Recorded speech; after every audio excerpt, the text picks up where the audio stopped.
What's going on, guys? Welcome back to my channel and another episode of Weekend Watch, where I break down the top 5 movies at this past weekend's box office, but I also let you know what brand new films to expect in your local movie theater this coming weekend and also on streaming services.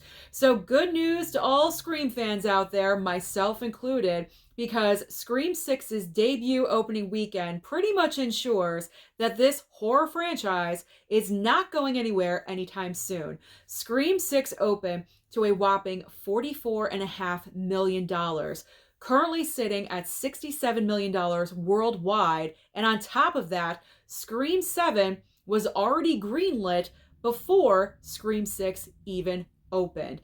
I personally am so excited and so happy for this franchise. I am a huge, major fan.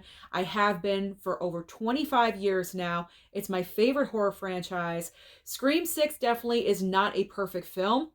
It does have flaws here and there. However, it's a fun ride and it does deliver with the gore factor. So if you haven't gone out to see Scream 6, I highly suggest that you do. I know I'm kind of pushing this one, but I can't help it.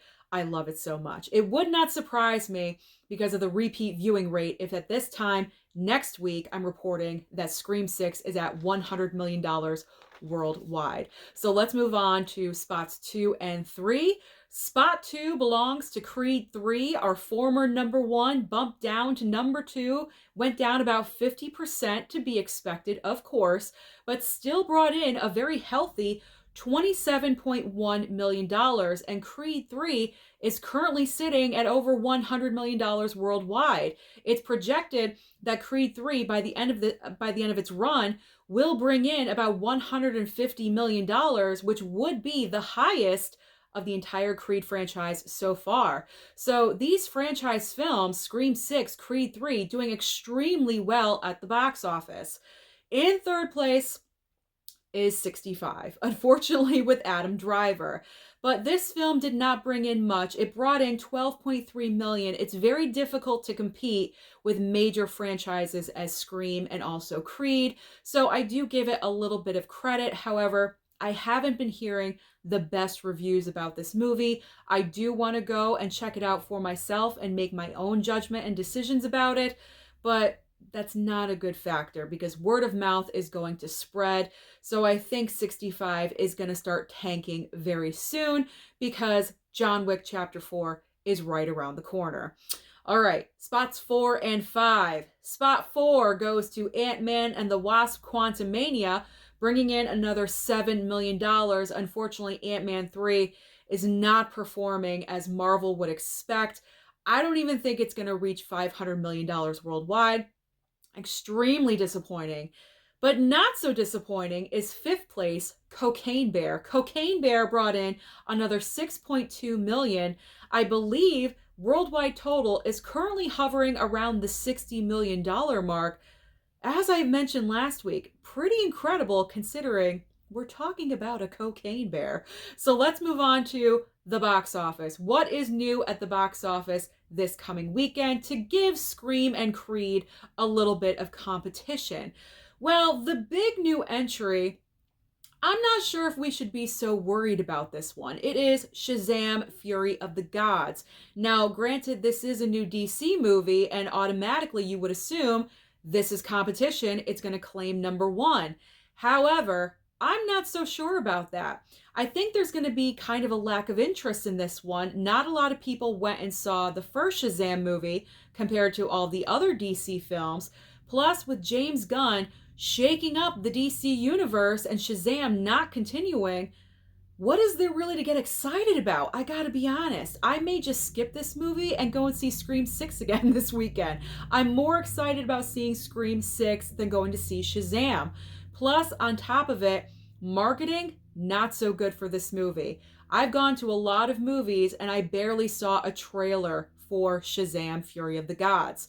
So all of those factors combined, I know I'm going a little long-winded on this one, but I'm not sure if Shazam 2 is going to be major competition. This is going to be very interesting when I'm sitting here next week. And if you want something smaller, if you're not interested in Shazam 2, there's 2 other brand new entries that are a little bit smaller, a little bit more intimate you might be interested in. We do have Inside with Willem Dafoe and also Another movie with Jane Fonda and Lily Tomlin. They just love each other. They can't do anything without each other, called Moving On. I'm not really sure what this movie is about. It was a last minute entry onto my AMC app where I could see what movies are coming. So I'm not sure. Go out there, watch the movie, and report back to me in the comments. All right, so let's move on next to streaming, because as we know, there's always options on streaming for you. So over on Netflix, we have Shadow and Bone Season 2. Hulu has an original movie called Boston Strangler starring Keira Knightley. I'm actually interested in this one, very interested. So I think I'm going to put it on my streaming watch list. Then we have Amazon Prime, 3 brand new entries over here. Mrs. Harris Goes to Paris. Very cute movie. If you want something cute and quirky and fun to watch, then I recommend that one. There's also going to be Dom Season 2, as well as Swarm. Over on Peacock, they're introducing Season 1 of Queen's Court. Finally, on Apple TV Plus, we have Ted Lasso Season 3. I know there's a lot of major Ted Lasso fans, so finally you are getting Season 3. It's back. And also, I've been trying to rehearse how to say this word all afternoon. I'm probably going to mess it up. Extrapolations. That's a messed up word. I don't even know how to say that, but that's also on Apple TV Plus as well. So that is everything happening at the box office and currently going on to streaming. Comment down below and let me know, this past weekend, how many times did you go and see Scream 6? Don't forget to like and subscribe before you leave, and I'll see you next time.